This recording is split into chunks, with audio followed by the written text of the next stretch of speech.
আসসালামু আলাইকুম। আমি নাজিম ফয়সাল আহমেদ, লস ভেঞ্চার কনসালটেন্সির পক্ষ থেকে আজকে আমরা স্টার্টআপ আইডিয়া বিষয়ক একটি ইনফরমেশন নিয়ে আপনাদের সাথে আলোচনা করব। প্রতিদিন বিভিন্ন বিষয়গুলো নিয়ে আলোচনা করে থাকি, তারই ধারাবাহিকতা আজকেও বিজনেস বিষয়ক একটি টপিকস নিয়ে আলোচনা করব। স্টার্টআপের যুগ চলছে এখন, সকলেই আমরা স্টার্টআপ নিয়ে কাজ করছি। বিভিন্ন নতুন নতুন আইডিয়া তৈরি হচ্ছে, বিভিন্ন নতুন নতুন আইডিয়াগুলো আপনার মডিফাই করে আরো ভালো আইডিয়া তৈরি করা হচ্ছে।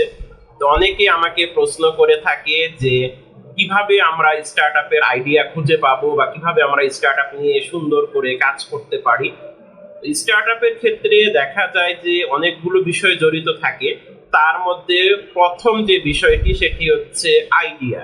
আইডিয়া যদি আপনার ভালো হয়ে থাকে বা আইডিয়াটা যদি আপনার ইউনিক পর্যায়ে হয়ে থাকে, তাহলে আপনি সেটিকে স্টার্টআপ হিসাবে কাউন্ট করতে পারবেন। কিন্তু যদি দেখা যায় যে আপনার পূর্বে এটি নিয়ে আর অনেকে কাজ করেছে, আপনি তাদেরটা হুবহু নকল করে নিয়ে একটি বিজনেস দাঁড় করানোর চেষ্টা করছেন, তখন কিন্তু সেটা আর স্টার্টআপ হবে না, তখন কিন্তু সেটা এসএমই বিজনেস হিসাবে কাউন্ট হবে। আমরা প্রতিদিন বাইরে যাই বা আমরা প্রতিদিন বিভিন্ন জায়গায় ভিজিট করে থাকি বা ঘোরাফেরা করি। আমরা বাসায় যখন থাকি তখন দেখা যায় যে অনেক সময় বিভিন্ন সমস্যার সম্মুখীন হয়ে থাকি, অথবা একটি জিনিস আমরা খুঁজতেছি বা একটি জিনিস আমরা খোঁজার চেষ্টা করছি, সেই জিনিসটা আমরা খুঁজে পাচ্ছি না, বা এই জিনিসটা তখন আমাদের হাতের কাছে চলে আসছে না। তখন আমরা কি করতে পারি, যে এই জিনিসগুলো আমরা কিভাবে আরো সহজলভ্য করতে পারি বা সহজলভ্য করা যায়, সেই বিষয়গুলো নিয়ে অবশ্যই আমাদের ভাবা উচিত বা ভাবতে হবে। আমরা যখন রাস্তা দিয়ে যাচ্ছি বা কোথাও বেড়াতে যাচ্ছি, আমাদের একটি জিনিস পাচ্ছি না, বা আমরা আমাদের লাইফটাকে আরো কমফোর্ট করতে গেলে বা লাইফটাকে আরো ইজিয়ার করতে গেলে বিভিন্ন জিনিস আমাদের লাগবে। বা আমরা যখন বাইরে বের হচ্ছি, আমরা হাতের কাছে একটা প্রয়োজনীয় জিনিস খুঁজে পাচ্ছি না, বা প্রয়োজনীয় জিনিস খুঁজে পেতে হলে যেখানে আরো পরিশ্রম করতে হচ্ছে, সেইগুলোকে আমরা যখন আরো ইজিয়ার করতে পারি বা সেগুলোকে যখন আমরা আরো সহজলভ্য করার চেষ্টা করব, তখন আমরা বিভিন্ন আইডিয়া নিয়ে কাজ করতে পারি। সেই আইডিয়াগুলো কিভাবে আমাদের সেই দৈনন্দিন জীবনের সেই সমস্যাগুলো বা আমরা যে সমস্যাগুলো ফেস করছি, সেই সমস্যাটা কিভাবে সমাধান করবে, সেগুলো নিয়ে আমরা কাজ করতে পারি। অ্যাজ এ রেজাল্ট দেখা যাবে যে একটি স্টার্টআপ তখন কি হবে, দাঁড় হয়েও যেতে পারে। প্রশ্ন হতে পারে যে কিভাবে আপনি স্টার্টআপ নিয়ে কাজ করবেন। আপনার স্টার্টআপটার আইডিয়াটা আগে খুব সুন্দর হতে হবে, আইডিয়াটা আগে খুব ভালো হতে হবে, আইডিয়াটা ইউনিক হতে হবে।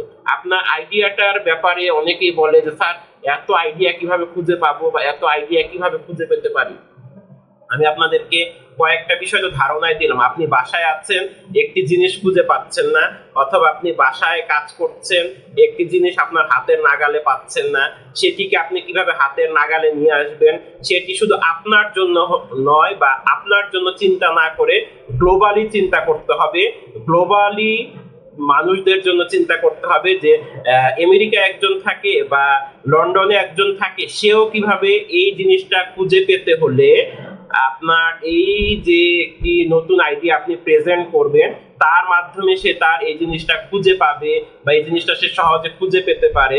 কারণ সবসময় আমাদের চিন্তা করতে হবে, যে কোনো সলিউশনই আমরা দেই না কেন, সেই সলিউশনগুলো যেন গ্লোবালি স্কেল আপ করা যায়, গ্লোবালি সেগুলো নিয়ে আমরা এক্সপান্ড করতে পারি। বা গ্লোবালি সেগুলো নিয়ে যখন আমরা এক্সপান্ড করব, তখন যেন অন্য দেশের মানুষও বা অন্য দেশে যারা আছে বা থাকবে, তারাও যেন আমাদের এই সলিউশনটা তারা যেন খুব সাদরে গ্রহণ করতে পারে, বা তারাও যেন এই সলিউশনটা নিয়ে তাদের সমস্যা সমাধান করা যাবে। যখন আপনি এইভাবে গ্লোবালি চিন্তা করবেন, তখন দেখা যাবে যে আপনার বিজনেসটা তখন খুব সহজে এক্সপান্ড হচ্ছে, এবং আপনার সেই স্টার্টআপটাও তখন খুব সহজে কি হচ্ছে, অন্য দেশেও আপনি কাজে লাগাতে পারবেন। এছাড়া আপনি আরো কিভাবে আইডিয়া খুঁজে পেতে পারেন, সেটি হলো আপনার দৈনন্দিন জীবনে আপনার যে জিনিসটা খুব প্রয়োজন হতে পারে, অথবা আপনি যেখানে থাকেন বা যে দেশে থাকেন কেন না কেন, সেখানে কোন কোন সমস্যাগুলো আছে সেগুলো নিয়েও আপনি তখন কাজ করতে পারবেন। সেগুলো নিয়ে আপনার উল্লেখযোগ্য সলিউশন আপনি দাঁড় করানো যাবে, যে সলিউশনের মাধ্যমে, যে সলিউশন ধারা আপনি খুব সহজেই একটি স্পেসিফিক সমস্যাকে আপনি সমাধান করতে পারবেন। আলিবাবাকে যদি আমরা দেখি, আলিবাবা কিন্তু একটি ই কমার্স কোম্পানি, বা যেটিকে আমরা ই কমার্স জায়ান্ট বলে থাকি। সেখানে দেখা যায় যে আলিবাবা যে সলিউশনটা দিয়েছে বা সলিউশনটা দিচ্ছে, সেটি কিন্তু গ্লোবালি একটি ইম্প্যাক্ট ফেলেছে, এবং গ্লোবালি সেটি কিন্তু সে সহজে এক্সপান্ড করতে পারছে। কেন? কারণ আলিবাবা যে সলিউশনটা নিয়ে কাজ করেছে, সেই সলিউশনটা গ্লোবালি মানুষজনেরই সেই সমস্যাটা তারা ফিল করছে বা সমস্যাটা নিয়ে তারা কাজ করছে। এই সমাধানের মাধ্যমে সে কি করতে পেরেছে, তার এই হোল যে সমাধানটা সেটি সে মানুষের জন্য কাজে লাগাতে পেরেছে। মানুষ সেটি সমস্যার সমাধানটা খুব দ্রুত অ্যাবজর্ব করেছে, এবং তারাও ঠিক দেখেন সারা বিশ্বে আপনি দেখবেন আলিবাবার ওয়েবসাইট বা অ্যাপসের মাধ্যমে প্রোডাক্ট অর্ডার দিলে সেই দেশে চলে যাচ্ছে, বা সেই দেশের মানুষ সেই কাঙ্ক্ষিত প্রোডাক্টটা পেয়ে যাচ্ছে। আপনার ক্ষেত্রেও ঠিক সেম, আপনি এমন একটা সমস্যা বের করেন, সেই বা যে সমস্যাটার সলিউশন আপনি খুব ভালোভাবে দিতে পারবেন, সেই সলিউশনটা আপনার কাছে খুব ইউনিক ভাবে আছে, এবং সেই ইউনিক সলিউশনটা আপনি প্রেজেন্ট করে সেই সমস্যাটা খুব সহজেই সমাধান করতে পারবেন। তাহলে আজ এ পর্যন্তই। যে কোনো সমস্যার সমাধানে বা যে কোনো প্রশ্ন জিজ্ঞাসায় লস ভেঞ্চার কনসালটেন্সিতে অবশ্যই যোগাযোগ করবেন। আমরা স্টার্টআপ এসএমই বিজনেস নিয়ে কাজ করছি আপনাদের জন্য।